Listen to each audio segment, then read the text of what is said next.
क्या चिराग पासवान से पशुपति की दूरी बदलेगा हाजीपुर का समीकरण? क्या हाजीपुर जीत कर भी हारेंगे चिराग पासवान? क्या लोजपा का बिखरना चुनावों में डालेगा असर? नमस्कार दर्शकों, इम्पैक्ट लाइव देख रहे हैं आप। आपके साथ मैं हूं सृष्टि गुप्ता। लोकसभा चुनाव को लेकर एनडीए में जब सीट बंटवारा हो रहा था तो लोगों की नजरें इसी पर टिकी थी कि हाजीपुर सीट बीजेपी किसकी झोली में डालती है। चूंकि पशुपति पारस और चिराग पासवान दोनों ही हाजीपुर सीट के लिए अड़े हुए थे, इसलिए इतना तो साफ था कि इनमें से किसी एक को बीजेपी झटका देगी। देखे तो सीट बंटवारे के रेस में चिराग पासवान ने अपने चाचा को मात दे दी, जिससे पशुपति पारस नाराज हो गए, जिसका परिणाम यह हुआ कि बीजेपी ने हाजीपुर के साथ साथ लोजपा की जीती हुई 4 अन्य सीटें भी चिराग पासवान के हिस्से में डाल दी। इसके बाद राजनीति के कई रंग बिहार में खूब देखने को मिले। पहले पशुपति पारस ने केंद्रीय मंत्री पद से इस्तीफा दिया, फिर महागठबंधन की तरफ से इनको ऑफर भी दिया गया, लेकिन उन्होंने महागठबंधन के साथ नहीं बल्कि एनडीए के साथ रहना ही मंजूर किया। जाहिर सी बात है कि इससे कहीं ना कहीं चिराग पासवान की राह थोड़ी आसान हुई, वरना पशुपति पारस भी अगर हाजीपुर के रन में उतर जाते तो यह चाचा और भतीजे के बीच महाटक्कर देखने को मिलती।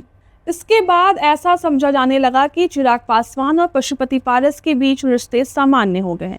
लेकिन चिराग पासवान के नामांकन में पशुपति पारस की गैर मौजूदगी ने कई सवाल खड़े कर दिए। दरअसल लोजपा रामविलास सुप्रीमो के नामांकन में लगभग सभी जाति के एनडीए के बड़े नेता मौजूद थे, लेकिन पशुपति पारस गायब थे।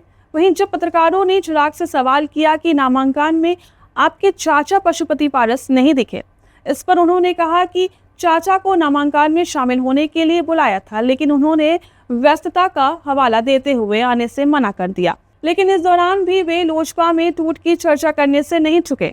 चिराग पासवान ने कहा कि हमारे परिवार और पार्टी में जिस समय टूट हुई थी उस समय आप सभी ने हमें गले लगाए और इसे वे कभी भूल नहीं सकते। उन्होंने कहा कि चाचा आज अगर इस मंच पर आकर आशीर्वाद दे देते तो वे शायद पुरानी बातों को भूल जाते। यहाँ आपको यह भी बता दें कि इससे पहले समस्तीपुर में भी लोजपा रामविलास प्रत्याशी शांभवी चौधरी की जनसभा में चिराग पासवान ने अपने चाचा और चचेरे भाई को जमकर सुनाया था।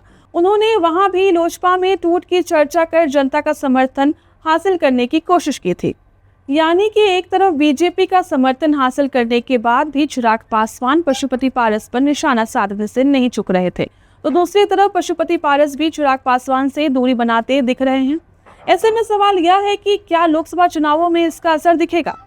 देखें तो पशुपति पारस हाजीपुर के सिटिंग सांसद हैं और वे दिवंगत रामविलास पासवान के भाई भी हैं।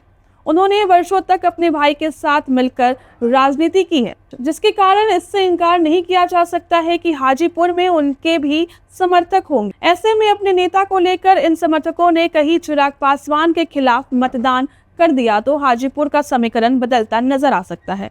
इसका मतलब यह है कि हाजीपुर में कहीं ना कहीं अभी खेला होना बाकी दिख रहा है। हालांकि केंद्रीय गृह राज्य मंत्री नित्यानंद राय ने कहा कि चिराग पासवान के सामने जो तूफान आएगा उस तूफान को बिहार की जनता और हम मिलकर रोकेंगे। यानी कि बीजेपी को हाजीपुर में कड़ा चुनावी मुकाबला होने का एहसास है। ऐसे में यह देखना दिलचस्प होगा कि हाजीपुर में किसकी जीत होती है।